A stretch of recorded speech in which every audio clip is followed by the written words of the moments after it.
चरितं देवदेवस्य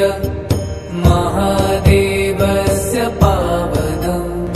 अपारं परमोदारं चतुर्वर्गस्य साधनं गौरीविनायकोपेतं